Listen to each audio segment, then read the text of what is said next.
Welcome back, listeners. In the last classes, we discussed Chapter 4 of Trademark Act. और आज हम लोग Chapter 4A करेंगे ट्रेडमार्क एक्ट का।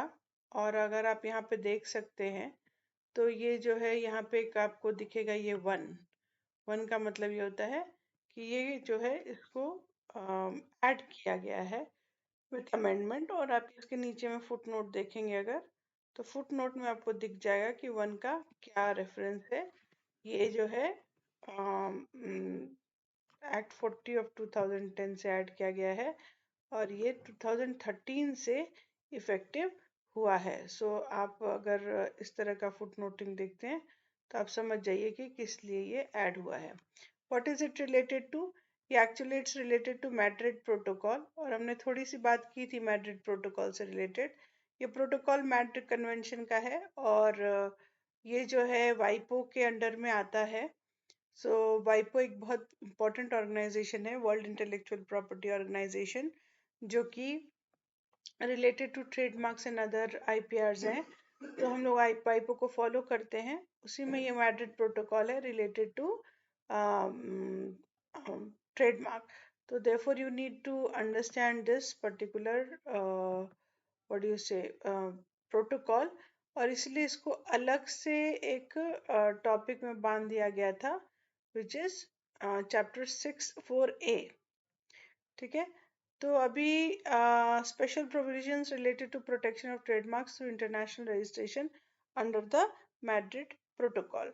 इसमें देखिए क्योंकि ऐड किया गया है तो पहले ऑलरेडी हम लोग 36 पढ़ चुके हैं, तो अब ये 36A हो चुका है। सो व्हाट डज इट से? Application of act in case of international registration under Madrid protocol. तो मतलब कहने का अर्थ ये है कि जो मैड्रिड प्रोटोकॉल है उसके अंडर में जो एप्लीकेशन आएंगे उनको कैसे हम लोग ट्रीट करेंगे, वही इस पर्टिकुलर चैप्टर में बताया गया है। तो इसमें सबसे पहले अलग से इसका एक डेफिनेशन आ रहा है।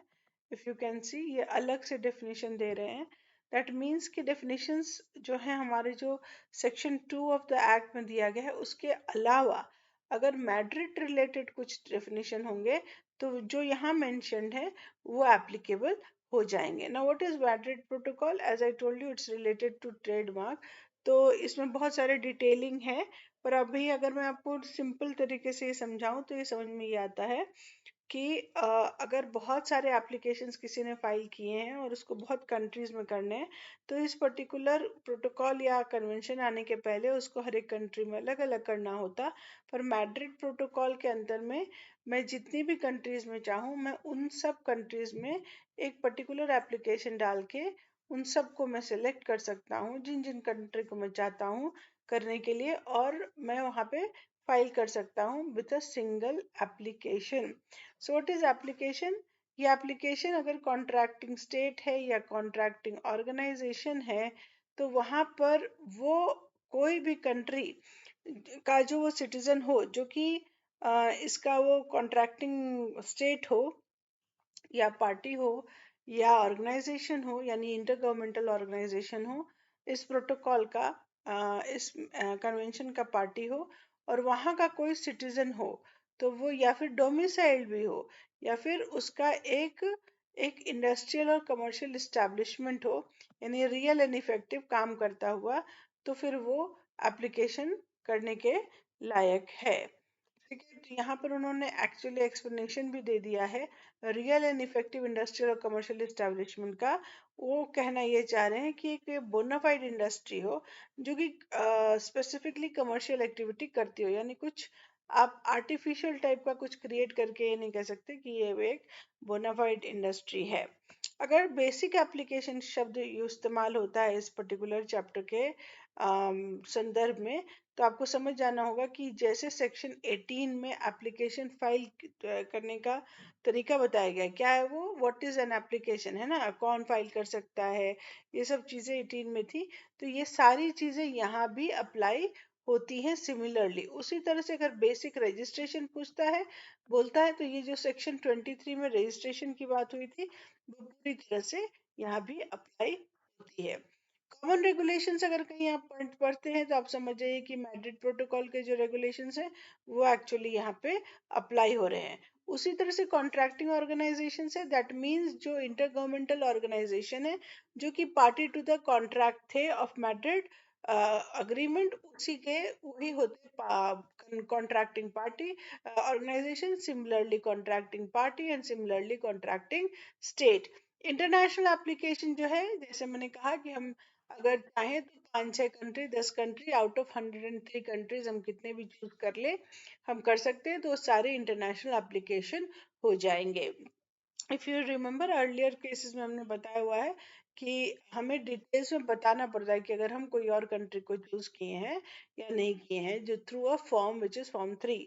तो ये जो है इंटरनेशनल ब्यूरो अगर वर्ड दिखता है तो इसका मतलब है वाइपो का जो ब्यूरो है उसको इंटरनेशनल ब्यूरो ये कह रहे हैं। उसी तरह से इंटरनेशनल रजिस्ट्रेशन का मतलब ये होता है कि जब रजिस्टर हो गया ट्रेडमार्क बट वो इंटरनेशनल रजिस्ट्रेशन के थ्रू आया यानी इंटरनेशनल ब्यूरो के थ्रू आया है, तो that becomes an international registration.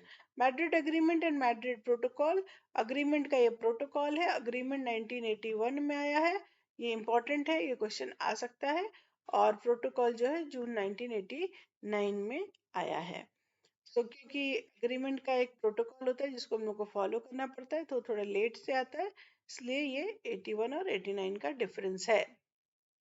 Next is trademark registered to deal with international applications. अब जैसे हम लोग को ये बात पता है कि हमारे यहाँ 5 डिफरेंट डिफरेंट जगहों पे ट्रेडमार्क का ऑफिसेज है। बट ये कहते हैं कि जो अगर इंटरनेशनली आता है तो समझिए कि जहाँ पे हमारा मेन हेड ऑफिस है, कहाँ है, दिल्ली में अगर हेड ऑफिस है तो वहीं जाएगा।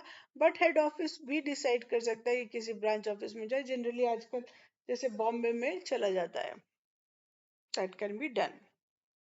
International application originating from India, that means कि एक इंडियन ने अंडर सेक्शन 18 फाइल किया है एप्लीकेशन और अंडर सेक्शन 23 उसका रजिस्टर हो रहा है, और यही इंडियन ने अपना एप्लीकेशन डिफरेंट कंट्रीज के लिए भी फाइल किया है, तो फिर वो इंडिया से ओरिजिनेट हुआ और बाकी कंट्रीज ने उसे सेलेक्ट किया है। ठीक है, तो ये वही आपको जो मैंने बताया कि 3 में आपको सब डिटेल्स देनी होती है, तो ये वही है।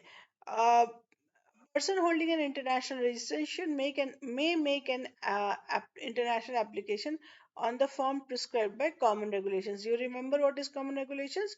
Regulations of the Madrid Protocol. ठीक है, उसी तरह से इंटरनेशनल एप्लीकेशन अंडर सबसेक्शन 1 और 2 जो भी हम लोगों ने पढ़ा, shall designate the contracting parties, है ना, जो हैं, where the protection resulting from the international registration is required. क्या मांगेंगे वहां आपको ये देना पड़ेगा।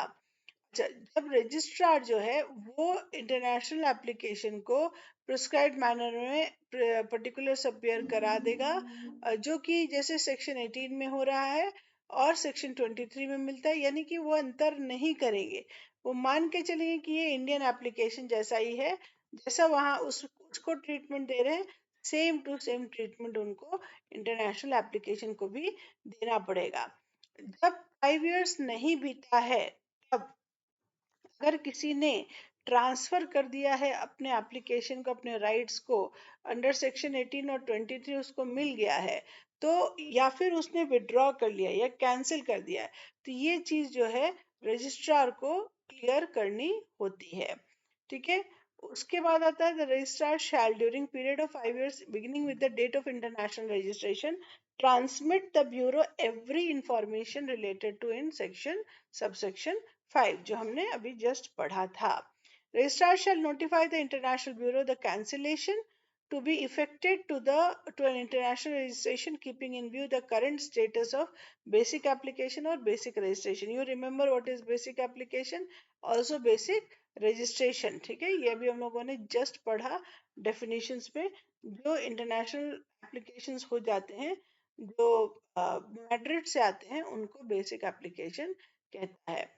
अब ऐसा जो वो है एप्लीकेशन है जिसमें कि इंडिया को डेजिग्नेट किया गया, यानी अभी तक हमने क्या पढ़ा था, इंडिया से ओरिजिनेट हो रहा है, बट ऐसा कोई एप्लीकेशन जिसमें इंडिया डेजिग्नेटेड है, यानी उस दूसरे कंट्री में फाइल हो रहा है और इंडिया को उसने डेजिग्नेट किया है कि मैं यहाँ पे इसको रजिस्टर कराऊंगा, तो यहाँ पर उसको इंटरनेशनल ब्यूरो के साथ उसको कांटेक्ट में रहना है और उसको रिकॉर्ड्स बनाने हैं प्रिस्क्राइब्ड मैनर में in relation to these applications. उसके अलावा ये कहते हैं वो कि any international organization referred to in subsection 1, the registrar is satisfied in the circumstance of the case the protection of trademark India should not be granted, है ना। अगर उनको ऐसा लगता है कि हमारे यहाँ के जो लॉज हैं, जैसे हमारे मोरालिटी के लॉज हैं अलग, हमारे अपने गवर्नमेंट के जो डॉक्यूमेंट्स होते हैं उन पर जो सील वगैरह रहता है उसको हम रजिस्टर नहीं करा सकते हैं, तो ये हमारे अपने खुद के लॉज हैं। तो अगर वो 9 में या 11 में फाइल करते हैं तो वो या तो ग्रांट नहीं कर सकते, या फिर ग्रांट करेंगे भी तो सर्टेन कंडीशंस एंड लिमिटेशंस के साथ करेंगे। तो यहाँ पे आफ्टर हियरिंग द एप्लीकेंट, अगर ऐसा लगे तो एप्लीकेंट को सुनिए और वो रिफ्यूजल कर सकते हैं उस पर्टिकुलर एप्लीकेशन का।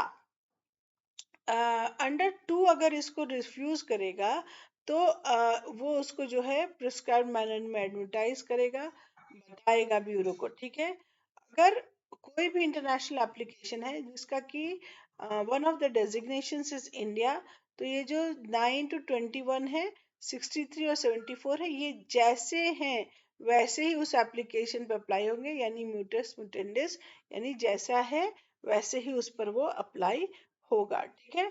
और अगर वो अपोज नहीं हुआ है, जब से नोटिस गया और अपोजिशन का टाइमिंग एक्सपायर कर गया है, तो फिर रजिस्ट्रार की ड्यूटी है कि वो 18 मंथ्स के अंदर जो है वो रिसिप्ट ऑफ एडवाइस जो है वो इंटरनेशनल ब्यूरो को भेज देगा और उसको वो बता देगा कि हम इसको एक्सेप्ट कर रहे हैं ऑफ एक्सटेंशन और प्रोटेक्शन, और as the case may be. Where the registered proprietor for trademark makes an international registration of that trademark and designates India, the international registration from the date of registration shall be deemed to replace the registration held in India without prejudice to any rights acquired under such previously held registration, and the registrar, upon request by the applicant, make necessary entry in the register under subsection 6(1). जो international trademark है जिसको कि designate किया गया India के लिए और वो has not been extended protection in India shall have the same remedy which is available to any person or an applicant under section 18 and then registration under section 23। अगर 5 years बीत के पहले अगर किसी को उसने असाइन कर दिया, ट्रांसफर कर दिया है, तो यहाँ पे जो है उनको इंडिया को भी अपना कैंसिलेशन हटाना पड़ेगा और उसको जैसे उसको असाइन किया है वैसे उसको रजिस्टर करना पड़ेगा। इंटरनेशनल एप्लीकेशन का अगर रजिस्ट्रेशन हो जाता है और इंडिया को उसने डेजिग्नेट किया है, तो यहाँ पे वो डेट वह हो जाएगा जो उसने ब्यूरो में पहले सबसे पहले डाला था। उसके अलावा अगर वो एक्सटेंशन चाहते हैं तो सिमिलरली जैसे सब कंट्रीज के लिए होता है वैसे इंडिया के लिए भी होगा, 10 years का एक्सटेंशन उनको मिल जाएगा। गुड्स और सर्विसेज जो है ये रजिस्ट्रार अपने हिसाब से डिसाइड करते हैं, ऑलरेडी डिसाइडेड है, but as I told you वाइपो के अंडर में जैसे दिया है वैसे इंडिया ने एक्सेप्ट किया है, तो इंडिया का वो लॉ जो है इन कॉन्सोनेंस विद इंटरनेशनल लॉज है। Duration and renewal of international registration same है, यानी 10 years पीरियड पे उनको for a period of 10 years उस अप्लाई होता है और फिर आप उसको सिंपली जैसे प्रिस्क्राइब किया गया है उसी तरह से आप रिन्यूअल के लिए दे सकते हैं। So we stop over here, this topic is done, but मैं रिक्वेस्ट करूंगी आपसे कि आप मेरे चैनल को सब्सक्राइब कीजिए एट द मैक्स, क्योंकि फिर मैं मोटिवेट होकर जल्दी से वीडियोस डालूंगी। Okay, I am giving the link to this particular act आप लोगों के पढ़ने के लिए। इसके अलावा मैं मैड्रिड प्रोटोकॉल और कन्वेंशन रिलेटेड थोड़ा डिटेल में एक डॉक्यूमेंट है, इंटरनेशनल डॉक्यूमेंट, मैं उसके लिंक को शेयर करूंगी। Thank you so much.